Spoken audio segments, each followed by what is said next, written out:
soovin sinulle jagada midagi suurt ja võimast. Aga see suurus ja võimsus on ju kõik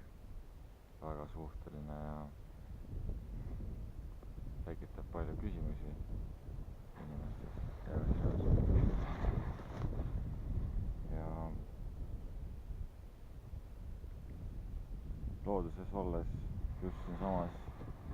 meeninguna või mis iganes vaba see on siin on võrratult hea ja rahulik hetkel. On küll taevas vastu maad ja pilved tüürivad üle oma viluda tuulega aga ikkagi see on loodus. See on hetke ilm ja kliima miks ma seda videot teen üldse on sellepärast, et ka sina jõuaksid iseendast selgusele ja sinul oleks elus võimalus liikuda edasi ja päriselt elada seda elu, mida sa soovid elada. Ja lihtsalt see päris olemine ehk inimeseks päriselt olemine, see on hoopis midagi muud, kui üldse kunagi keegi on kellegile pakkuda osanud ja üldse sellisel viisil midagi kunagi ei olegi olnud inimestele kätte saadav. Ja mina tundsin terve elu, et elus on nii palju puudujääke ehk näha kõike seda süsteemi ja kõike seda maailmakorraldust ja kõike seda kõrvalt vaadates pidevalt iseenda eluga hakkama püüdes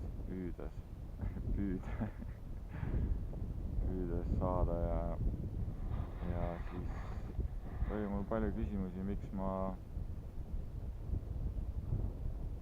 mul ei ole neid võimalusi sellisel viisil luksuslikuks eluks ja heaoluks ja et oleks võimalikult palju vahendeid ja võimalusi üldse elus edasi liikuda ja nautida elu, luua oma pere ja tunda ennast täisväärtusliku inimesena, ilma et ma peaks ennast ära tapma igasuguse füüsilise ajukepi ja muude igasuguste hirmuäratavate manipulatsioonidega, mis ühiskonnas hetkel inimeste ümber kõik tiirleb ja on. Ja ma alati pöörasin oma silmad taeva poole ja ma alati küsisin enda käest, et kes ma siis päriselt olen ja miks ma üldse olen siia sündinud ja palju minu elus on seda aega, kus ma tõesti tunnen, et ma elan iseendale ja need küsimused aina painasid mind ja ma ikka uurisin kogu aeg nii palju, kui mul seda infot oli võimalik läbi interneti ja läbi iseenda kogemuste ja praktiseerimiste saada, ehk siis ma mõistsin seda, et minu elus on ju olemas alati aeg ehk võimalus tegeleda iseendaga, kui ma seda ise soovin. Ja ma tõesti soovisin seda ja munistasin, et ma toon siia maailma rahu ja ma suudan juhtida tähelepanu inimestes just sinna suunda, kus on päriselt see mina olen ehk inimene. Ja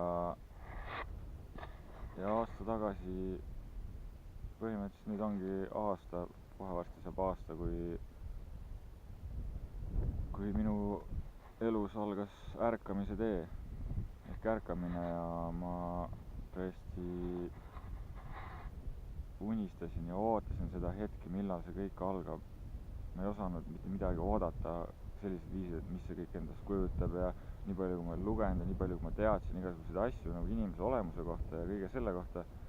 see oli küll info ja läbi selle ma leidsin nii-öelda iseendas need võimalused ja tõed, ehk iseenda tõe, omaenda tõde ja siis kui mul päriselt tuli ellu üks inimene, kes valgustas mind selle koha pealt. Tema nimi on Ain Rammu. Ja ma olen väga tänulik Ainile just sellepärast, et ta andis mulle selle võimaluse kasvada just iseenda jaoks suureks. Ja ma mõistsin ka seda, et ei ole maailmas teist inimest nagu Ain. Ehk ta on ainulaadne ja mul ei ole võimalik kuskilt kellegi teise käest saada sellist kogemust, sellist teadmist, sellist abi ja tuge just sellel teekonnal, mis kestab siiamaani ja mis on olnud väga, väga võimas ja väga valgustav ja väga suur ja väga seiklusterohke just selle emakese maa peal, mis siin on ja päriselt seda tundes. Ja nüüd ma istun siin rabas ja ma räägin sulle seda juttu, kuidas ma alustasin enda mineviku lahterdamist ja ma hakkasin vaatama, miks mu tervisel on sellised probleemid ja miks mul on sellised vigastused ja miks mul on sellised asjad üldse füüsiliselt küljes. Ja see oligi selle teekonna üks võtmeid ehk minu enda mineviku lahendamine, sest minevik on ju see, mis inimesi kinni hoiab ja samamoodi nagu meie maailmas ja süsteemis siin hetkel kõik inimesed istuvad ju minevikus kinni, kõik see hirmutamine ja kõik see sõdade värk ja mingid kuradi küüditamise asjad ja inimesed lihtsalt elavad minevikus. Nad kardavad lahti lasta, nad ei oska lahti lasta ja selle tulemusena on lihtsalt üks suur kompott kõigi inimeste elus, absoluutselt kõikide inimeste elus. Ja kui ma ütlen sellise lause, et kõik inimesed on eksinud, siis see lause on lihtsalt 100-ga tõsi, sest kõik inimesed on eksinud, absoluutselt kõik. Ja nii palju, kui meil on siin elus maailmas üldse neid igasuguseid võimalusi nii-öelda oma vaimse ja spirituaalse poole kõige sellega tegelemiseks, see on siuke kübekene kuskilt midagi ja see kübeke on ka nii maha tehtud ja see kübeke on lihtsalt surutud veel väiksemaks ja siis kui isegi inimene nagu sealt poolt kuskilt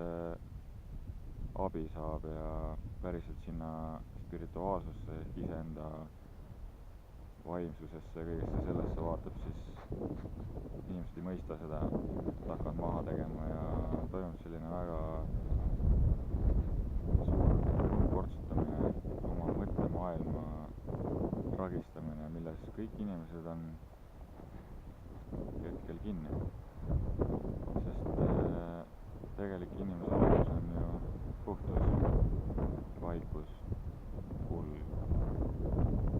kõik see siirus ja ausus ja lugupidamine üksteise vastu ja empaatia, kaastundlikkus. Aga kaasa tunda on ju väga lihtne ja inimesed, kes on natukene empaatiavõimelisemad ehk sellised rohkem tunnetavad, süda on avatud, need inimesed lihtsalt korjavad suurema hea meelega kõik selle prügi ja kõik selle kahju ja kõik need asjad korjavad endale külge ja siis on lihtsalt suur kompott endaga kaasas, mõistmata ja oskamata lahti lasta ehk vabaneda kõigest sellest prügist ja negatiivsusest ja